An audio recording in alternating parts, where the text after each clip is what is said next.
মহিলা civic volunteer পুলিশের Asia জয়। নইমা খাতুন ভারতের হয়ে জিতল স্বর্ণ পদক।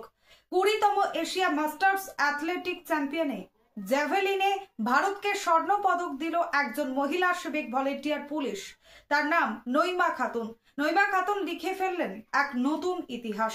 ভারতের হয়ে প্রতিনিধিত্ব করে 20তম এশিয়া মাস্টার্স অ্যাথলেটিক চ্যাম্পিয়নশিপে জ্যাভলিনে থ্রো ইভেন্টে স্বর্ণ পদক জিতে নিয়েছেন তিনি।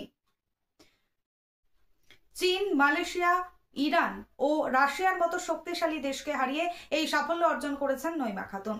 তার এই সাফল্যে গোটা বাংলা তথা ভারতবর্ষের পুলিশ প্রশাসন, সিভিক ভলেন্টিয়ার সকলেই গর্বে আনন্দ উপভোগ করছে। একজন সিভিক ভলেন্টিয়ারের দায়িত্ব সামলানোর পাশাপাশি খেলাধুলার তার এই আগ্রহ ও পরিশ্রম তাকে পৌঁছে দিয়েছে আন্তর্জাতিক মঞ্চে। দীর্ঘদিনের অধ্যাবসায়, কঠোর পরিশ্রম ও আত্মনিবেদন তার এই সাফল্যের মূল চাবিকাঠি। ভারতের পতাকা হাতে নিয়ে যখন নইমা খাতুন বিজয় মঞ্চে উঠলেন, তখন উচ্ছ্বাসে হেঁটে পড়ে সমগ্র ভারতীয় দল।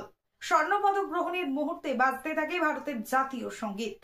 আর ঠিক সেই সময় আনন্দের চোখে নেমে আসে জল নইমা খাতুনের।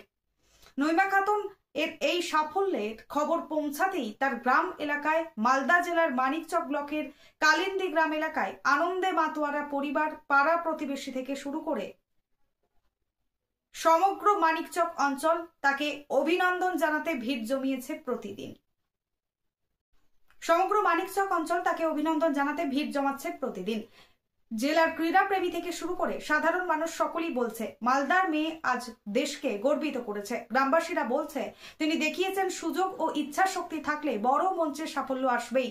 মানিকচক থানার সহকর্মীরা বলছেন দায়িত্বের ফাঁকে যে এমন প্রতিভা লুকিয়েছিল তা এখন গোটা দেশ জানলো। মালদার মাটির মেয়ে নইমা খাতুন প্রমাণ করেছে ইচ্ছা থাকলে পথ খুঁজে নেওয়া যায়। তার এই সাফল্যে নতুন করে গর্বিত পশ্চিমবঙ্গ, গর্বিত ভারতবর্ষ, গর্বিত মহিলারা, গর্বিত পুলিশ কর্মীরা, গর্বিত সৌভিক ভলেন্টিয়াররা, সকলেই গর্বিত আজ। এই ভিডিওটি যারা দেখছেন, ভিডিওটি শেয়ার করুন, চ্যানেলটি লাইক করবেন এবং সাবস্ক্রাইব করবেন। আই লাভ মাই ইন্ডিয়া, মেরা ভারত মহান।